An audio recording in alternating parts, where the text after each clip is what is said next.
Hello again, welcome back to the channel. Glad you could join me. So, I own, I want to say up to volume 24 of the Vampire Hunter D series. I got to volume 19 and the bookstore in the area went kaput and I kind of lost track, and then I was in another city and they had some omnibus editions of Vampire Hunter D, so I started collecting them again.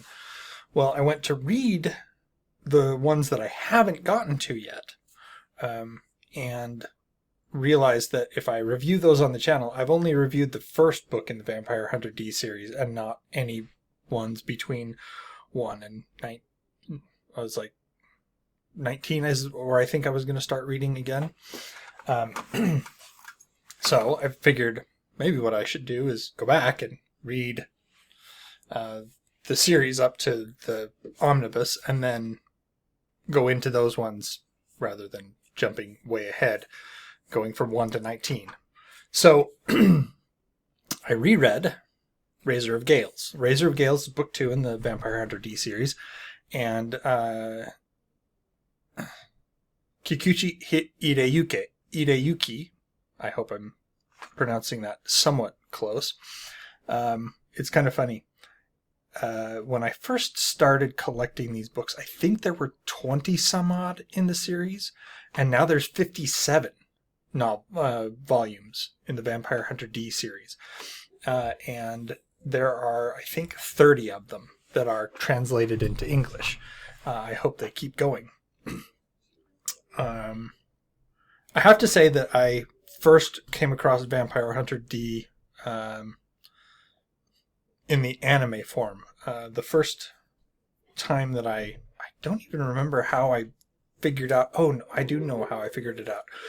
There are 2 Vampire Hunter D movies. One was released in the 90s, I want to say, and the next one was in the 2000s somewhere. The second one is called Bloodlust.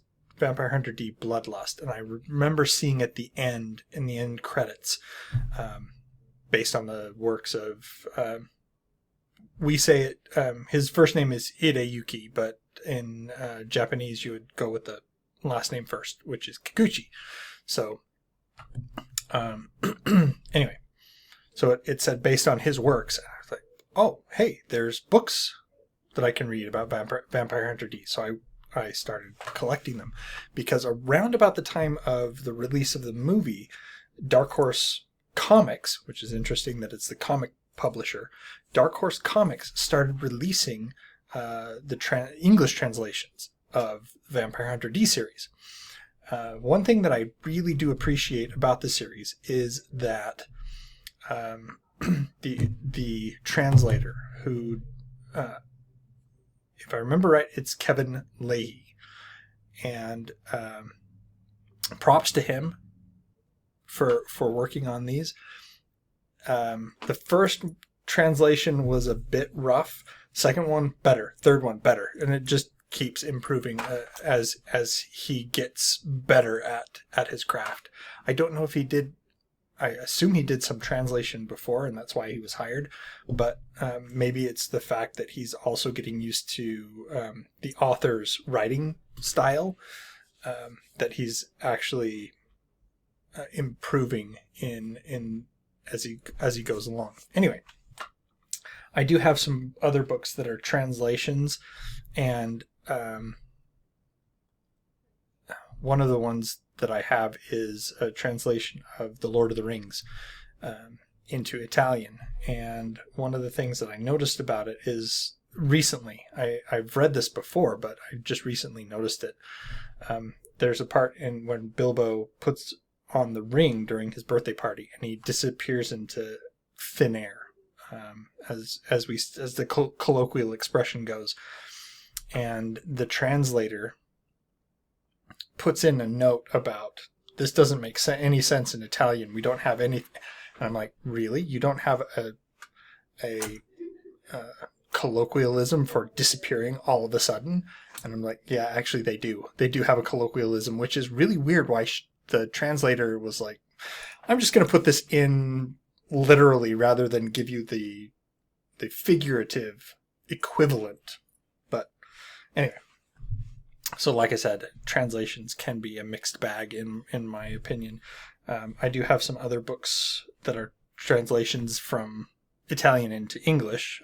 Umberto Eco is one of them, and they did an excellent job on those ones. So anyway, let's get back to Vampire Hunter D. I went on a tangent long enough. 10 years before the start of the book, the events of the book, 4 children from the village that hires Vampire Hunter D, they disappeared. And then the next thing they know, 3 of them show up. This was a short time after, a few days at most, from when they disappeared to when they showed up again. So it's not like D is coming and it's been 10 years since these children disappeared and now they're adults and they just showed up on the doorstep. No.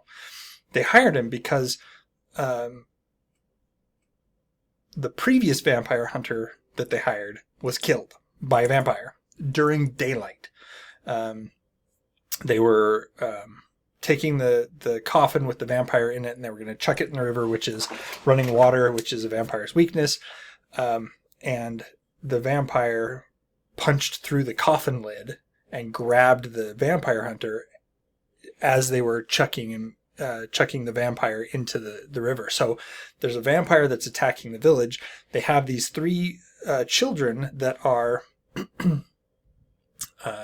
possibly involved with the nobility, as they're known in the Vampire Hunter D series. And so they don't know what to do. So they're going to get the best vampire hunter, bar none.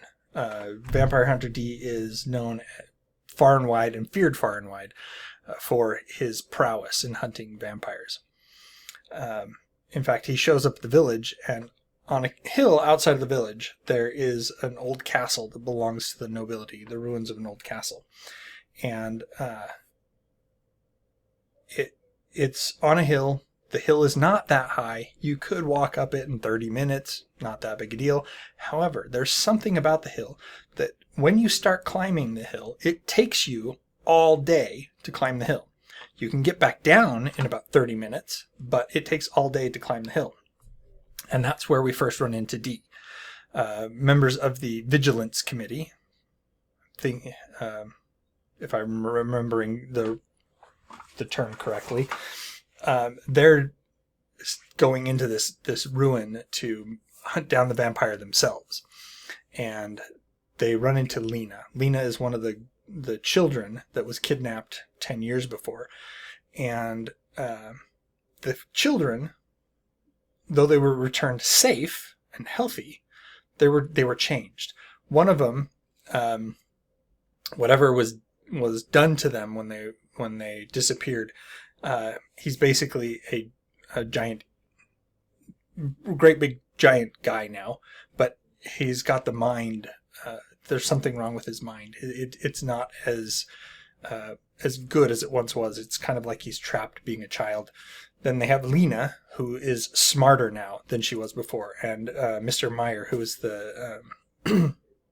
he was a little bit older at the time. He is the teacher of the school, and they're pinning all their hopes on Lena because the capital is sending representatives, and she gets the opportunity to maybe impress them and get to go to school in the capital. So there's all these things going on when they meet D, who's also in these ruins, trying to figure out what was done to these children, where the vampire is, and what can be done about it. All right. I like Vampire Hunter D. These are definitely light novels. This is not really something... I don't know that we really have an equivalent here in the U.S. It's only a few... I don't even think this is over 200 pages. The book itself is over 200 pages because it has an excerpt of the next book in the series, which is called Demon Death Chase.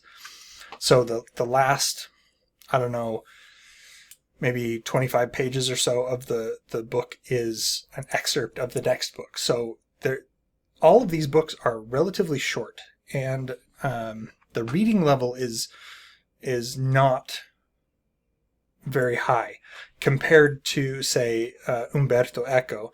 His novels are weighty. I both in page count and in tone and in content, very weighty. These are, quick, read through it, have a quick adventure, and you're done. I recently finished both Razor of Gales and Demon Death Chase in like 3 days total. So these books are meant to just be a really quick, here, have an adventure, and then you're done and you can move on to something else. If I were to kind of draw an equivalent type of novel that we have in the United States, it's almost like these are young adult novels. And so their reading level is lower than what you would get for an adult novel, which is kind of maybe not the exact, it's definitely not the exact comparison that you want here. Like I said, these are fun bubblegum chewing kind of, just like a fun time, and then it's over really quick. So D is very much the same as he was in the previous novel.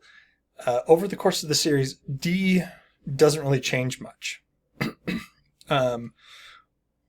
What makes these entertaining are the action sequences, the series of events that happen in the books, and also the other characters that react to D. D is very much the stoic. He doesn't get angry, but people feel the menace that comes off of him.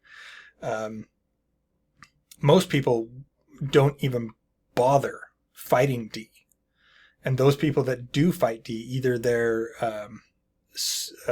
overconfident in their abilities, they don't know who he is, or they're like plain crazy and acting on instinct. And so what you get is it's almost like a very one-dimensional, two-dimensional at best protagonist. But what makes these entertaining, as I said, is what's going on around D and the other people that are in the story. Lena is an interesting character. She has bad things that have happened to her. She's lost her parents. She's been adopted. There's some, I don't want to go into too much detail, especially with the standards of YouTube that might get triggered here. But she has to deal with the fact that the people in the town are very cautious, very wary of her, because she was kidnapped by a noble. At least they think so. They're not sure what happened to these 3 children. They only know that they disappeared. There's a ruin that's outside of town that belonged to the nobility. And then they came back, and whatever was done to them, 2 of the children were smarter than they left. And one of them kind of got stuck progression-wise in his development. But he's a big, strong character now. So if you're not interested in something that is a very quick, easy read, pass on Vampire Hunter D. If you are interested in kind of a different version of vampires, and this is set in a post-apocalyptic future. In 1999, there was a nuclear war, decimated the planet. The vampires came out and basically rebuilt civilization. And now the vampires are dying out and disappearing. And the monsters and the genetic mutations that they unleashed on the planet have to be dealt with. And you still have pockets of maybe resistance to change might be a way to say it. So there are definitely some interesting themes in the Vampire Hunter D series.